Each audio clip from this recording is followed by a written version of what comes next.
Jésus pose cette question à ses disciples, « Comprenez-vous ce que je viens de faire ?» Et nous voyons bien que Pierre n'a pas tout à fait compris. Et nous voyons bien que souvent nous ne comprenons pas ce qui se passe. Nous ne comprenons pas comment le Seigneur agit, nous ne comprenons pas comment le Seigneur nous sauve. Et durant cette messe, nous allons voir que le Seigneur nous sauve à travers ce geste du lavement des pieds et en se donnant, en s'offrant dans le sacrement de l'Eucharistie, en s'offrant lui-même. Et la première chose peut-être que nous pouvons retenir dans cette messe, c'est que ce que Jésus fait, ce que nous avons du mal à comprendre, ce qui est totalement déroutant, c'est ce lavement des pieds. Dans la liturgie juive, normalement ce n'est pas Jésus qui aurait dû laver les pieds. À la fin du sabbat, dans les derniers gestes de la liturgie du sabbat, c'est le plus jeune qui doit laver les mains du maître du repas. Autrement dit, ça aurait dû être Jean qui aurait dû normalement laver les mains de Jésus. Or là, c'est Jésus qui enlève son vêtement, qui se ceint d'un linge et qui va laver les pieds de ses disciples. C'est un geste complètement fou parce que l'on voit que dans le monde entier, dans toutes les religions, c'est le mouvement inverse qui est demandé. Dans toutes les religions, les actes liturgiques sont là pour nous aider à reconnaître que Dieu est grand et pour nous permettre de plier le genou face à Dieu et de reconnaître sa grandeur. Et c'est ce que nous faisons à de nombreuses reprises. Oui, Dieu est grand et nous devons nous mettre à genoux devant lui. Et c'est ça qu'il y a de fou dans ce geste que Jésus fait lors du Jeudi Saint. Ce qui est fou, c'est que c'est le Christ lui-même qui se met à genoux devant ses disciples. Ce qui est fou, c'est que c'est Dieu lui-même qui se met à genoux devant nous. C'est complètement l'inverse de tout ce que l'on peut imaginer. C'est à l'inverse de notre mentalité, c'est complètement déroutant. Et en fait, c'est ça la folie de Dieu. On a quelques mots peut-être pour traduire ça et pour nous aider à mieux réaliser ce qui se passe.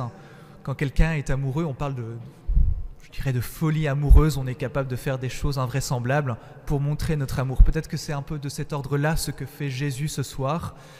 C'est un acte complètement fou, c'est un acte d'amour. C'est Dieu qui se met à genoux devant nous. Et même on peut aller encore plus loin parce que quand on continue à lire l'évangile selon saint Jean, on s'aperçoit que Judas est encore là. C'est un peu plus loin que Judas va sortir. Autrement dit, c'est aux 12 que Jésus va laver les pieds et aussi à Judas. Alors ça peut nous scandaliser, mais on peut aussi en tirer un enseignement. C'est que ce que Jésus fait, il ne le fait pas en raison des mérites de ses disciples, de leur qualité. Dieu se met à genoux devant nous, non pas en raison de tout ce que nous faisons de bien dans notre vie. Autrement dit, nous ne recevons pas notre dignité, ce qui fait notre unité, ce qui fait notre dignité, ce qui fait notre grandeur.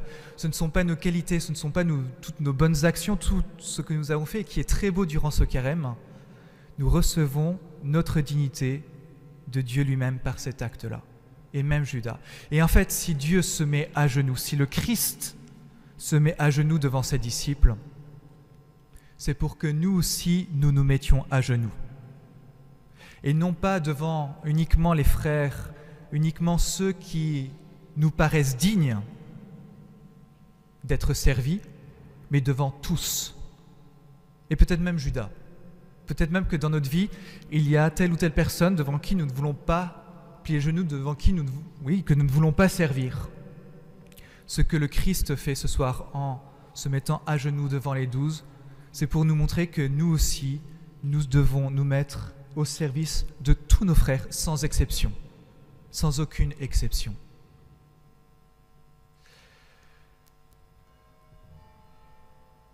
Parfois, nous avons du mal, bien sûr, à le faire durant notre vie. Nous avons du mal à servir nos frères. Et peut-être que c'est l'acte de foi qui peut nous aider, en reconnaissant que Jésus l'a fait pour nous. Autrement dit, dans plein de courants de pensée, plein de religions, on a des idées de la grandeur de Dieu, et c'est une bonne chose, et nous aussi dans notre vie. Mais il me semble qu'en tant que chrétiens, nous devons suivre un petit peu ces mots de saint Paul, qui nous aide à réaliser que ce que Jésus fait est vraiment folie. C'est vraiment folie. On peut se dire non, Dieu ne va pas faire ça. Non, Dieu ne va pas se mettre à genoux devant nous. Non, Dieu ne va pas nous servir.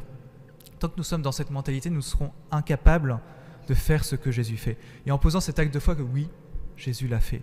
Oui, j'accepte. Oui, je fais tomber toutes les barrières, toutes les projections peut-être que j'ai sur Dieu, sur ce que le Seigneur doit faire. Un petit peu comme les disciples pouvaient l'avoir, comme Pierre pouvait l'avoir. Non, Seigneur, tu ne vas pas laver les pieds. Non, je sais très bien ce qu'il faut faire.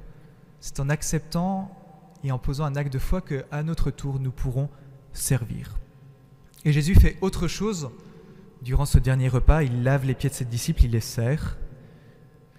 Et il va, ce qu'on appelle, instituer l'Eucharistie. Il va dire « Ceci est mon corps, ceci est mon sang ». Et ce que Jésus fait, et nous avons toute la vie du Seigneur qui est là pour en témoigner, tout ce que Jésus fait, tout ce que Jésus dit se réalise. On dit que la parole de Dieu, la parole du Christ est performative, elle accomplit ce qu'elle signifie, elle réalise ce qu'elle signifie. Quand Jésus dit au paralytique « Lève-toi et marche », il se lève et il marche. Et donc Jésus dit « Ceci est mon corps, ceci est mon sang », en montrant le pain et le vin. « Et vous ferez cela en mémoire de moi ». Il donne au prêtre le pouvoir de continuer et de faire la même chose que lui.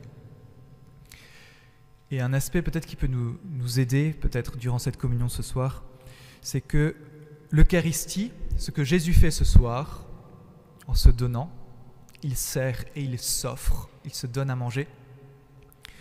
L'Eucharistie est le seul aliment, il a cette propriété, c'est le seul aliment que l'on ne détruit pas. Habituellement, quand on mange, on détruit ce que l'on mange pour pouvoir vivre. Voilà, on transforme les aliments pour qu'ils nous assurent la vie. Or, avec l'Eucharistie, c'est le mouvement inverse qui se réalise. Quand on communie au corps et au sang du Christ, on ne détruit pas le corps et le sang du Christ. On est transformé par lui. C'est, on pourrait dire, une sorte d'alimentation inversée. En tout cas, c'est ce qui se passe. Quand nous communions, nous sommes transformés et nous devenons semblables au Christ. Et là encore, nous puisons la force de faire comme le Christ a fait. Nous puisons la force de servir, de nous abaisser. Et nous avons la force aussi de nous offrir. Car c'est bien ça le but de notre vie chrétienne. Ce n'est pas d'être servi, c'est de servir. Ce n'est pas de recevoir, ou plutôt de nos frères, c'est de nous offrir en recevant tout ce que Dieu nous donne et peut-être à travers nos frères.